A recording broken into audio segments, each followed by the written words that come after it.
신앙 고백 드리겠습니다. 전능하사 천지를 만드신 하나님 아버지를 내가 믿사오며 그 외아들 우리 주 예수 그리스도를 믿사오니 이는 성령으로 잉태하사 동정녀 마리아에게 나시고 본디오 빌라도에게 고난을 받으사 십자가에 못 박혀 죽으시고 장사한 지 사흘 만에 죽은 자 가운데서 다시 살아나시며 하늘에 오르사 전능하신 하나님 우편에 앉아 계시다가 저리로서 산자와 죽은 자를 심판하러 오시리라. 성령을 믿사오며 거룩한 공회와 성도가 서로 교통하는 것과 죄를 사하여 주시는 것과 몸이 다시 사는 것과 영원히 사는 것을 믿사옵나이다. 아멘. 찬송가 190장 찬송 드리겠습니다. 찬송가 190장입니다. 성령이여 강림하사 나를 감화하시고 애통하며 회개한 맘 충만하게 하소서. 예수여 비오니 나의 기도 들으사 애통하며 회개한 맘 충만하게 하소서. 성령이여 강림하사 크신 권능 주소서. 원하옵고 원하오니 충만하게 하소서. 예수여 비오니 나의 기도 들으사 애통하며 회개한 맘 충만하게 하소서.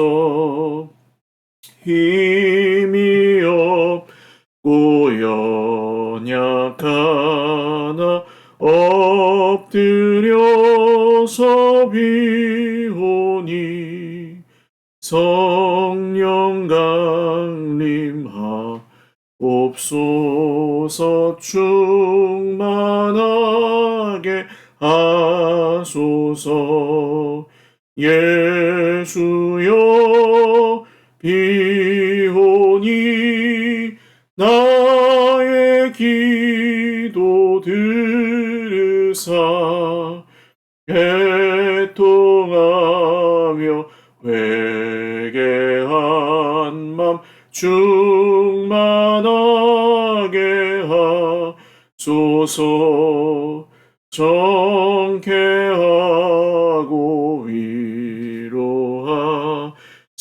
복을 받게 하소서. 충만하게 하시오니 무한 감사합니다. 예수여 이오니 나의 기도 들으사 애통하며 회개한 맘 충만하게 하소서. 아멘.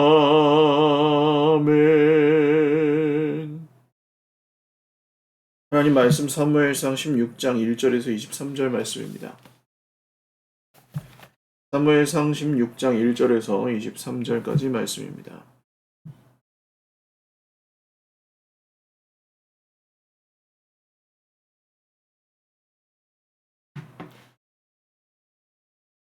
한 목소리로 읽겠습니다. 여호와께서 사무엘에게 이르시되 내가 이미 사울을 버려 이스라엘 왕이 되지 못하게 하였거늘 내가 그를 위하여 언제까지 슬퍼하겠느냐. 너는 뿔에 기름을 채워가지고 가라. 내가 너를 베들레헴 사람 이새에게로 보내리니 이는 내가 그의 아들 중에서 한 왕을 보았느니라 하시는지라. 사무엘이 이르되 내가 어찌 갈 수 있으리이까. 사울이 들으면 나를 죽이리이다 하니 여호와께서 이르시되 너는 암송아지를 끌고 가서 말하기를 내가 여호와께 제사를 드리러 왔다 하고 이새를 제사에 청하라. 내가 네게 행할 일을 가르치리니 내가 네게 알게 하는 자에게 나를 위하여 기름을 부을지니라. 사무엘이 여호와의 말씀대로 행하여 베들레헴의 이름에 성읍 장로들이 떨며 그를 영접하여 이르되 평강을 위하여 오시나이까. 이르되 평강을 위함이니라. 내가 여호와께 제사하러 왔으니 스스로 성결하게 하고 와서 나와 함께 제사하자 하고 이새와 그의 아들들을 성결하게 하고 제사에 청하니라. 그들이 오매 사무엘이 엘리압을 보고 마음에 이르기를 여호와의 기름 부으실 자가 과연 주님 앞에 있도다 하였더니 여호와께서 사무엘에게 이르시되 그의 용모와 키를 보지 말라. 내가 이미 그를 버렸노라. 내가 보는 것은 사람과 같지 아니하니 사람은 외모를 보거니와 나 여호와는 중심을 보느니라 하시더라. 이새가 아비나답을 불러 사무엘 앞을 지나가게 하매 사무엘이 이르되 이도 여호와께서 택하지 아니하셨느니라 하니 이새가 산마로 지나가게 하매 사무엘이 이르되 이도 여호와께서 택하지 아니하셨느니라 하니라.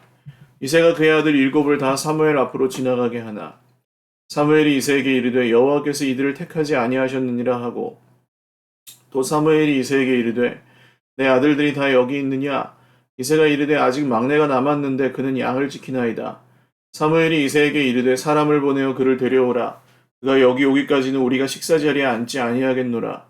이에 사람을 보내어 그를 데려오매 그의 빛이 붉고 눈이 빼어나고 얼굴이 아름답더라. 여호와께서 이르시되 이가 크니 일어나 기름을 부으라 하시는지라. 사무엘이 기름불병을 가져다가 그의 형제 중에서 그에게 부었더니 이날 이후로 다윗이 여호와의 영에게 크게 감동되니라. 사무엘이 떠나서 라마로 가니라. 여호와의 영이 사울에게서 떠나고 여호와께서 부리시는 악령이 그를 번뇌하게 한지라. 사울의 신하들이 그에게 이르되 보소서 하나님께서 부리시는 악령이 왕을 번뇌하게 하온즉 원하건대 우리 주께서는 당신 앞에서 모시는 신하들에게 명령하여 수금을 잘 타는 사람을 구하게 하소서 하나 하나님께서 부리시는 악령이 왕에게 이를 때에 그가 손으로 타면 왕이 나으시리이다 하는지라. 사울이 신하에게 이르되 나를 위하여 잘 타는 사람을 구하여 내게로 데려오라 하니 소년 중 한 사람이 대답하여 이르되 내가 베들레헴 사람 이새의 아들을 본즉 수금을 탈 줄 알고 용기와 무용과 구변이 있는 준수한 자라. 여호와께서 그와 함께 계시더이다 하더라.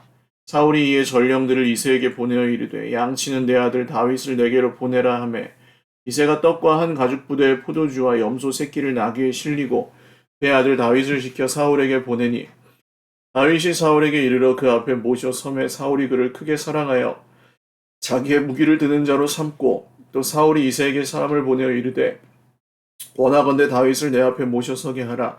그가 내게 은총을 얻었느니라 하니라. 하나님께서 부리시는 악령이 사울에게 이를 때에 다윗이 수금을 들고 와서 손으로 탄즉 사울이 상쾌하여 낫고 악령이 그에게서 떠나더라. 아멘. 기도드리겠습니다. 살아계신 하나님 아버지 감사합니다. 오늘 이 아침에도 주님께서 우리와 함께 하셔서 우리의 예배를 받으시고 또 살아계셔서 지금도 우리에게 말씀하시는 주님이심을 믿습니다.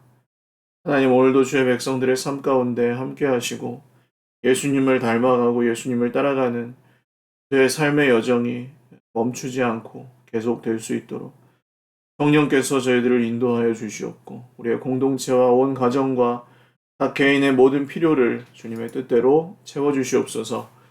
오늘도 주님을 의지하여 사모하며 사랑하며 걸어가는 걸음걸음을 격려하시고 위로하시고 세임 주시고 소망과 기쁨을 얻게 하옵소서. 예수님의 이름으로 감사하며 기도 올리옵나이다. 아멘. 할렐루야. 네, 오늘도 하나님의 은혜와 평강으로 풍성한 하루 누리시기를 바랍니다.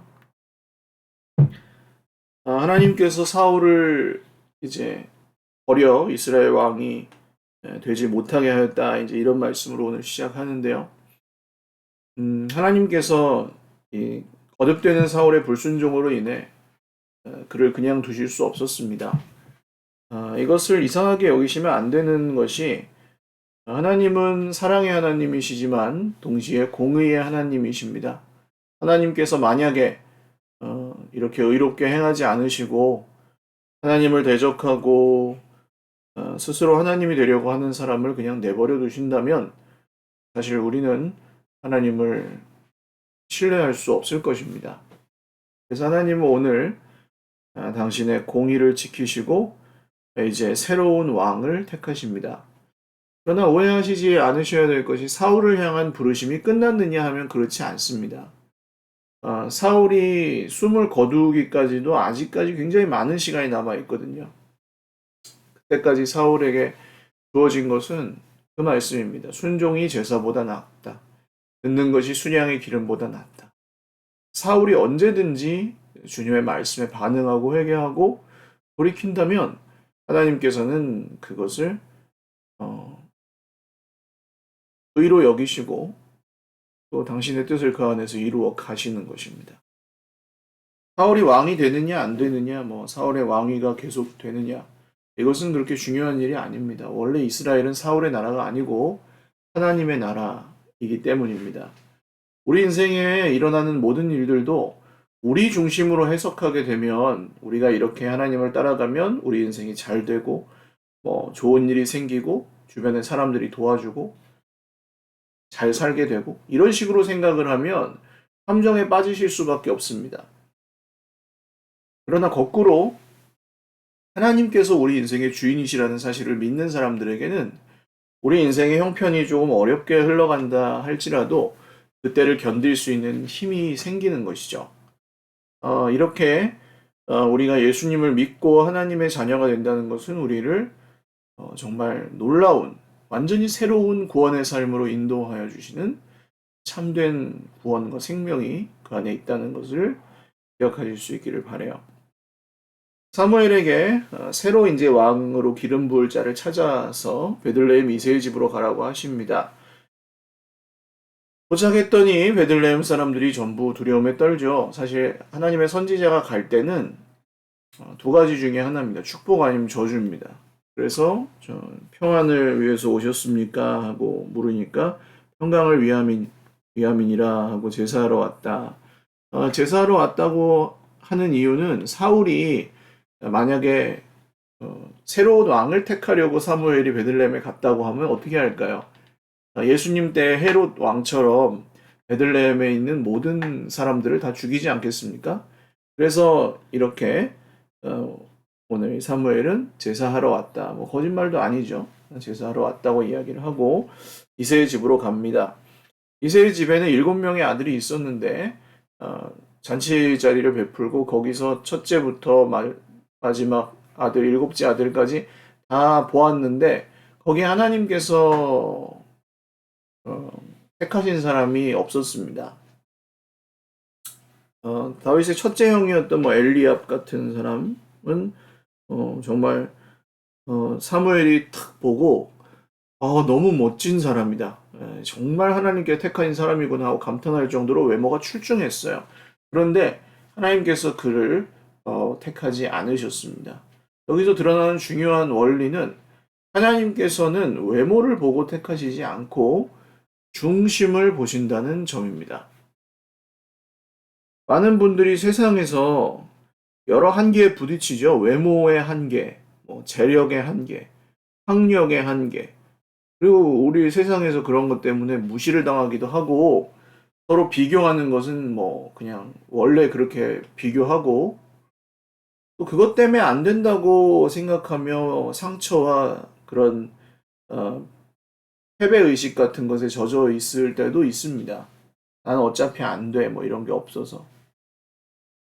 예를 들어서 남녀 차별도 그런 거죠. 사실 한국 사회에서 어느 정도 개선은 되고 있습니다만, 단순히 그냥 여자라는 이유로 더 차별받고, 이런 일들이 지금까지도 계속 있습니다. 그러면 그런 세상을 우리가 단번에 뒤집어 엎어서 어떻게 바꿀 수가 없다고 한다면, 그런 세상에서 그냥 순응하면서 그렇게 살 것이냐, 피해를 입으면서 피해 의식에 젖어서 살 것이냐, 아니면 다른 길이 있느냐라고 할 때, 하나님께서는 우리에게 그런 길을 제시하는 것이죠. 하나님께서는 얘들아, 내가 보는 것은 외모가 아니란다. 사람들이 보는 것 때문에 속상할 때가 있겠지. 그렇지만 내가 너를 보는 것은 중심을 기준으로 본단다. 꼭 기억하셔야 될 것은 사람들이 어떻게 보는지보다 훨씬 더 중요한 것이 하나님이 어떻게 보시는지입니다. 반대로 말하면 사람들이 괜찮다고 말해도 하나님께서 보시기에 아니라면 그것을 회개하고 바꿔야 하는 것이죠. 우리가 하나님의 길을 따라가는데 여러 장애물들이 있을 수 있습니다. 문제도 있을 수 있고, 또 사람 때문에 오는 스트레스나 어려움들이 있을 수 있습니다. 그렇지만, 그것이 사실일지언정, 하나님께서 우리 인생을 어떻게 보고 계시는지, 하나님이 우리를 어떻게 생각하고 계시는지를 오늘 이 새벽의 말씀을 통하여 더 깊이 묵상하시고 만나실 수 있기를 바라요. 부모를 떠난 아이는 불안하죠. 아직 어린 아이인데 부모를 떠나서 살면. 시편에 보면 엄마 품에 젖된 아이 같습니다. 이런 시편이 있잖아요. 그 젖된 아이는 이미 젖을 떼서 엄마 품에서 떠난 아이인데 그 아이가 다시 엄마 품에 안겼을 때 얼마나 그 다시 안정감과 그런 사랑을 충전하겠습니까? 그러니까 우리가 하나님을 뵙는 이런 예배 시간, 기도 시간, 말씀을 듣고 읽는 시간은 엄마 품에 안기는 시간이라고 보시면 되겠습니다. 그 사랑을 받고 다시금 세상에 나가서 살아갈, 또 싸워나갈 새 힘을 얻는 것이죠. 읽고 사무엘 7명의 아들이 다 지나갔는데도 하나님 택하신 자가 없어서 사무엘이 아들이 더 있냐고 이새에게 물어봅니다. 근데 이새는 무슨 이유인지 마지막 막내 아들이었던 다윗은 부르지 않았습니다. 형들이 다 이제 왔으니까 혼자서 양을 지켜야 돼서 그랬을 수도 있고, 아니면 뭐, 그 다른 종들에게 맡겨도 되잖아요. 여기 이새 집에서. 그런데 이 다윗이 어떤 이유로 이 이새의 집에서 특별히 좀 차별 대우를 받고 있는 아들이었을 가능성도 있습니다. 자, 그래서 데려왔어요. 그랬더니 이 다윗의 하나님께서 그에게 기름을 부으라고 하시고 다윗에게 사무엘은 기름을 붓습니다. 그 후로 어떤 일이 있습니까? 여호와의 영에게 다윗이 크게 감동되니라. 사울이 처음 기름 부음을 받았을 때 하나님의 영에 크게 감동되었던 것을 말씀을 기억하시죠? 하나님의 기름 부으심은 바로 그런 것입니다. 하나님이 함께 하시는 것 자체가 능력이고 하나님이 함께 하시는 것 자체가 증거입니다. 그래서 하나님이 함께 하시는 사람은 하나님을 기뻐하게 되고 하나님과 동행하는 것을 좋아하게 되고 그로 인해서 그에게 하나님께서 행하시는 일들의 열매들이 드러나게 되고 그러니까 어떤 분들은 이제 예수님을 믿는다는 말의 뜻을 제대로 배우지 못하셔서 나는 예수님을 만났는지 못 만났는지 모르겠다. 하나님이 나와 함께 하시면 그게 좋은 건지 안 좋은 건지 모르겠다. 이렇게 생각하시는 분도 있을 수 있는데요. 성도는 정말 하나님께서 우리 인생의 주인이라고 믿는 성도는 하나님이 함께 하시면 기뻐합니다. 그리고 어, 모를 수가 없습니다. 하나님이 우리와 함께 하시는 것을 모를 수 없습니다. 왜냐하면 믿기 때문입니다. 또 이것은 뭐 저희 아버지가 저희 아버지라는 걸 믿는 것과 저희 어머니가 저희 어머니라는 걸 믿는 것과 똑같습니다. 제가 저를 낳으시는 장면은 못 봤죠. 봤겠지만 기억이 안 나죠. 갓난아기였으니까. 그런데 저희 어머니가 저희 어머니라는 사실 믿잖아요.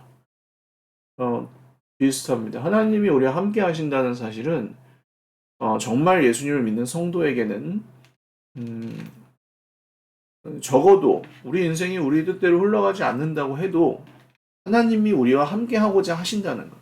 하나님께서 우리 인생을 인도하고 계신다는 것은 어, 절대로 취소되거나 변할 수 없는 사실입니다. 그래서 하나님의 영이 함께 하시면 기쁨이 있습니다. 기쁨. 성령의 9가지 열매를 기억하시죠? 사랑과 희락과 화평. 첫 번째 3가지 열매가 순서가 앞쪽에 있는 것이 이유가 있어요. 하나님의 영이 함께 하시면 원망이나 탓하는 것은 줄어들고 사랑하는 마음이 생겨요. 그러니까 나는 하나님과 동행해. 그렇지만 저 사람이 잘못이야. 뭐 늘 그냥 원망이나 남 탓을 입에 달고 사는데 하나님과 함께 한다고 얘기할 수가 없는 거예요. 기쁨이 하나도 없어요. 근데 이 하나님과 동행한다. 이거 없어요. 그럴 수가 없습니다. 그렇지 않습니다. 하나님의 영에 감동되는 것은 세상에 사람이나 문제가 빼앗아 갈 수 없는 기쁨을 우리에게 가져다 줍니다. 뭐 이런 말씀을 들으시면서 또 어떤 분들은 나는 그런 기쁨이 없으니 하나님이 나와 함께 하지 않으시는가 보다. 이렇게 시험에 드실 수 있을 것 같아요. 그렇지만 그게 아닙니다. 하나님과 함께 한다는 것은 우리가 힘든데 하나님께서 우리를 내버려 두신다거나 뭐 어떤 특정한 사람에게만 함께 하시는 게 아니고 예수님의 피로 값주고 사신 모든 성도와 하나님은 지금도 함께 하십니다. 그래서 우리에게 요구하시는 건 단 한 가지예요. 믿으라는 겁니다. 사망의 음침한 골짜기를 걸을 때에도 하나님이 함께 하신다는 사실을 믿어라. 그럼 그 믿음으로부터 하나님 주시는 능력과 기쁨이, 소망이 나오는 거예요. 그리고 이제 다윗은 바로 왕이 되지 않습니다. 이게 굉장히 중요합니다. 하나님께서 뭔가 이루실 때는 분명하게 구체적으로 일하시지만 오늘도 그렇죠? 얘가 다윗이 기름 부을 자다. 말씀하시잖아요. 그런데 시간이 걸린다는 거예요. 말씀하시고 그 다음 주님께서 그 말씀을 이루시기까지 필연적으로 짧든 길든 시간이 걸려요. 그러니까 여기서 성도가 가져야 될 것이 뭐라고요? 믿음이고 인내라고 말씀을 드렸습니다. 말씀하시고 그 말씀을 이루실 때까지 성도가 가질 것은 믿음과 인내. 그래서 이 믿음과 인내를 가지고 끝까지 따라가는 것이 성도의 삶인 거예요. 하다가 형편 안 좋으니까 그럼 다른 데로 가자. 하나님께서 다른 길로 인도하실 수 있는데 큰 방향에서 정말 특별한 경우가 아니라면 하나님께서는 다윗을 왕으로 세우시겠다는 이 약속을 이루시잖아요, 결국. 근데 시간이 걸려요. 거기서는 근데 다윗이 어떻게 느낄만 했냐 하면 하나님이 나를 왕으로 삼으신다고 한 거 맞아? 이렇게 밑바닥 인생을 살아가는데 내가 이렇게 고통스럽게 정신병 걸릴 정도로 힘든데 아마 이렇게 느꼈을 거예요. 이건 그냥 뭐 그 다윗의 하나님을 의지하는 그런 걸 빼고 인간적으로 말씀드렸을 때 다윗이 얼마나 힘들게 사는지 모릅니다. 이 사이에. 약속을 주시고 기름 부으시고 왕이 될 때까지 너무너무 많은 힘든 시간들을 보내요. 거기서 다윗이 살 수 있었던 이유는 무엇입니까? 하나님과 동행하며 하나님께서 나와 함께 하신다는 그리고 말씀을 반드시 이루신다는 다윗은 스스로 왕이 되려고 하지 않습니다. 하나님께서 자기를 부르셨고 하나님께서 자기를 세우실 거라는 사실을 그냥 그저 믿습니다. 때가 되면. 그래서 살 수 있었던 거예요. 만약에 다윗이 야 내가 기름 부음 받았어. 내가 왕이 될 거야.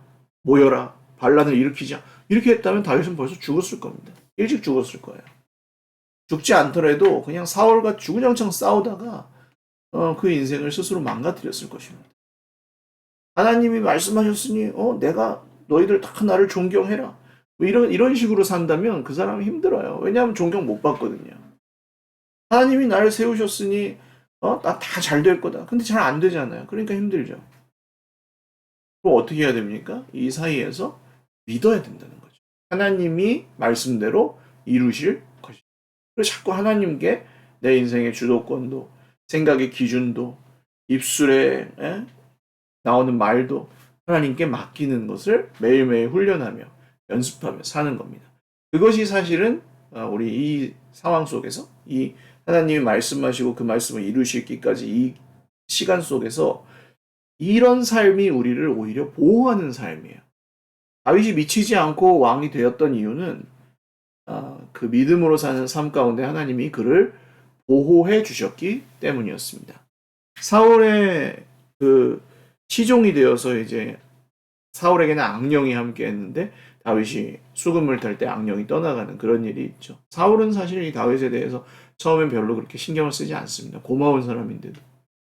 다윗은 아주 오랫동안 사울을 섬기고 또 사울에게서 도망쳐서 도망자의 인생을 살았지만 성령께서 그와 함께 하신 결과 그의 인생은 오히려 망가지지 않고 고난 중에 있었지만 망가지지 않았고 사울은 계속 왕이었지만 그의 인생은 정말 악령과 불순종과 스스로의 욕심에 완전히 붙들린 그런 비참한 삶이 되었던 것입니다. 오늘 하루도 살아계신 우리 주님과 동행하시고 또 말씀의 약속을 이루실 때까지 우리에게 필요한 것이 인내와 믿음이라는 것을 기억하시고 고난 중에도 하나님이 우리와 함께 하심을 믿고 오늘도 잘 걸어가시는 저와 여러분 다 되시기를 바랍니다. 기도하겠습니다. 하나님 아버지 감사합니다. 오늘도 주님의 은혜를 찬양하며 우리와 함께 하시는 주님을 믿습니다. 힘들 때가 있습니다. 말씀하신 거 알지만 끝까지 믿기가 어려울 때가 있습니다. 지칠 때가 있습니다. 사람이 괴롭힐 때가 있습니다. 우리도 기름 부음 받고 엄청나게 고생하였던 다윗과 같습니다. 주님 우리를 긍휼히 여겨주셔서 하나님이 우리와 함께 하시는 것을 믿고 인내하며 그 길에서 계속해서 또 다른 길로 가지 않고 유혹에 빠지지 않고 하나님이 이루실 일들을 기대하고 또 소망하며 끝까지 믿음으로 살아갈 수 있도록 붙들어 주시옵소서. 오늘 모든 필요를 채우실 것을 믿습니다. 사랑하는 주의 백성들에게 위로하여 주시고 기쁨과 사랑과 평화가 주 안에서 넘치게 하옵소서. 예수님의 이름으로 기도 올리옵나이다. 아멘. 네, 감사합니다. 오늘도 주님의 은혜로 또 풍성한 하루 누리시고 건강하시고 행복하십시오. 사랑하고 축복합니다.